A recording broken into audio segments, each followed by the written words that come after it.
कि जो विश्व व्यवस्था है वो पिछले 2 सालों में खासकर जो आपूर्ति श्रृंखलाएं हैं उसको लेकर बड़ी बहस होती रही है। और अब हम जान रहे हैं कि कोविड में और चीन में और जो तमाम तरह की चीज़ें हुई कोविड से जुड़ी, और अब रूस यूक्रेन का जब ये संघर्ष है उसमें भी आपूर्ति श्रृंखलाओं पे एक अलग तरह की चर्चा हो रही है। ऐसे में भारत कहाँ पर है, भारत की भूमिका किस तरह की है, और ये रायसीना डायलॉग में भी ये एक प्रमुख स्तंभ की तरह इस पूरे मुद्दे पे बहस हो रही है, बातचीत हो रही। आपने बड़े अच्छे से परिप्रेक्ष्य और उसका संदर्भ जो है वो सामने किया है। सबसे पहले तो ये कि सभी राष्ट्र दुनिया में अपने ही मूल हितों को आगे बढ़ाने की कोशिश करते हैं। यूरोपीय देश भी वही करते हैं, भारत भी वैसा करता है। देखने वाली बात यह है इसमें कि जब इस वक्त ये करीब 2 साल से ज्यादा सर्वव्यापी महामारी के चलते आर्थिक संकट आए हैं और उसके बाद ये यूक्रेन का संकट आया है, तो थोड़ी ज्यादा उथल पुथल नजर आती है अंतर्राष्ट्रीय संबंधों में, अंतर्राष्ट्रीय राजनीति में। और उस संदर्भ में आप देखें, ये जो रायसीना डायलॉग है ये बिल्कुल शंग्रीला डायलॉग या पोहाव फोरम की तरह से अब विश्व स्तर पर एक बहुत बड़ा मंच बन गया है। यहाँ पर जो नीति बनाने वाले हैं और नीति का जो विश्लेषण करने वाले विशेषज्ञ हैं वो सब मिलकर उसका मंथन करते हैं एक तरह से कि अंतर्राष्ट्रीय स्तर पर चाहे वो भू राजनीति हो या आर्थिक चुनौतियां हो, एक तो उनको किस तरह से समझें और सुलझाएं, और दूसरा एक बहुत बड़ा मंच भारत के लिए भी अपनी विदेश नीति का क्या दिशा निर्देशन है उसको झलकाता है एक तरह से, बहुत अच्छी तरह से। तो ये इतना बड़ा मंच है जिसमें आपने जैसे कहा कि 99 देशों से 99 देशों से जो प्रतिनिधि हैं वो यहाँ हैं, उसमें कितने सारे करीब दर्जन से ज्यादा 15 से ज्यादा भी शायद विदेश मंत्री उसमें हैं, और खासकर यूरोप से इस वक्त बहुत बड़ा फोकस है।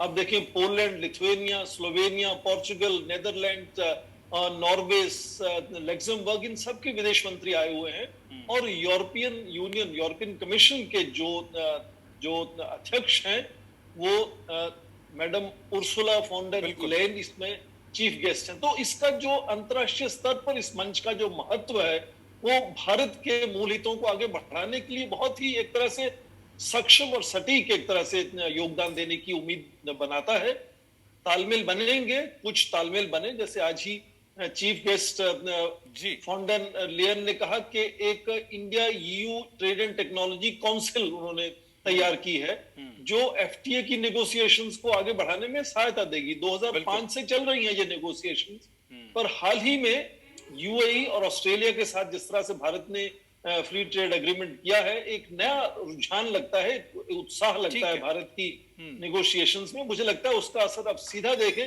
कि यूके के साथ एफटीए की नेगोशिएशन में तेजी आई है, मुझे लगता है इसी तरह से यूरोपियन यूनियन के साथ भी एफटीए में तेजी आएगी। तो मूल हितों को सभी कोशिश कर रहे हैं आगे बढ़ाने की, पर भारत इतना बड़ा मंच जब हर साल इकट्ठा करता है, खड़ा करता है, तो उसमें भारत को अपनी बात कहने का बहुत अच्छा मौका मिलता है। बिल्कुल।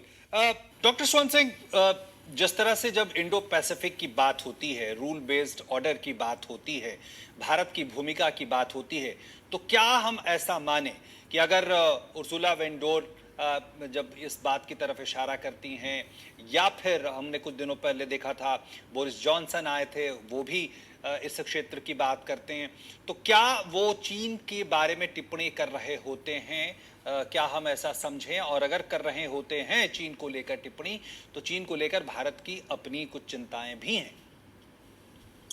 बिल्कुल ठीक आपने कहा कि इन सभी बड़े नेताओं को ये लगता है कि भारत को यदि अपने साथ जोड़ना है उनको, तो भारत की जो चुनौतियां हैं उनको साथ लेकर चलना होगा। और मुझे लगता है उसके चलते, चाहे वो फरवरी में एक जारी हुई इंडो पैसिफिक स्ट्रेटजी जो राष्ट्रपति जो बाइडेन के यहाँ से जारी हुई है, या फिर जैसा आपने कहा कि यूके के प्रधानमंत्री या भी ये यूरोपियन यूनियन के प्रेसिडेंट की बात हो, सब लोग इंडो पैसिफिक की बात कुछ हद तक इसलिए करते हैं कि वो उसका रुझान दिखाकर भारत को अपने साथ जोड़ना चाहते हैं।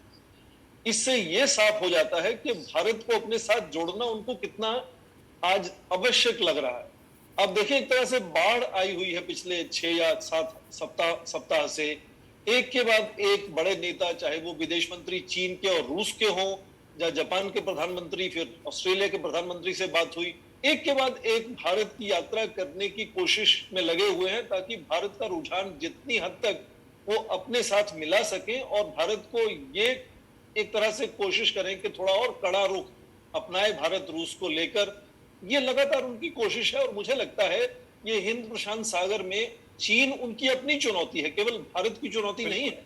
बिल्कुल। पर इसको बार बार इस तरह से भारतीय मंचों पर आकर कहने का मतलब ये हो जाता है कि वो ये दिखाना चाहते हैं कि केवल यूरोप के जो संकट यूक्रेन को लेकर है, केवल उसमें वो भारत को शामिल करना चाहते हैं, यहां तक ही नहीं सीमित है। वो भारत की चुनौतियों को भी समझते हैं और इसीलिए हिंद प्रशांत सागर में जो चुनौतियां हैं उनकी बात करते हैं सामने। पर इसी में आप देखें भारत की जो लगातार प्रोएक्टिव न्यूट्रलिटी का पोस्टर जो बना रहा है, उसमें भी धीरे धीरे हल्का बदलाव आया। जैसे पहले भारत ने केवल कहा कि इस संकट से हमें दुख है, परेशानी है, फिर हमने कहा कि वो संप्रभुता की बात हमने कही कि उसकी मान्यता होनी चाहिए, टेरिटोरियल इंटीग्रिटी की बात की। अब हमने बुका जो शहर है कीव के बाहर, उसके ऊपर कहा कि अंतर्राष्ट्रीय स्तर पर एक इंडिपेंडेंट इन्वेस्टिगेशन होना चाहिए। तो भारत की न्यूट्रलिटी ऐसी नहीं है कि हमें उससे कुछ लेना देना नहीं है। बिल्कुल। भारत की न्यूट्रलिटी प्रोएक्टिव है क्योंकि भारत उससे जुड़ा होने से अपनी पूरी कोशिश में लगा हुआ है। ठीक है। चाहे वो बड़े नेताओं की आपस में बिल्कुल। सीधी बात करवाने की कोशिश हो या फिर जमीन पर जो है वो ह्यूमैनिटेरियन सहायता देने की बात हो। निश्चित तो तौर पर। ये चीज, ये नीति मुझे लगता है पश्चिमी देश अब धीरे धीरे इसको समझने लगे हैं और अप्रिशिएट करने लगे हैं। हालांकि उनकी ये कोशिश लगातार बनी हुई है कि किस तरह से भारत को कहें कि वो और ठीक है। कड़ा रुख अपनाए रूस पर ये समझ जरूर सामने आती है कि भारत की जो नीति है उसको वो आज अप्रिशिएट करते हैं। बिल्कुल, निश्चित तौर पर। और भारत लगातार नजर भी बनाए हुए है। बहुत बहुत धन्यवाद करना चाहूंगा विष्णु प्रकाश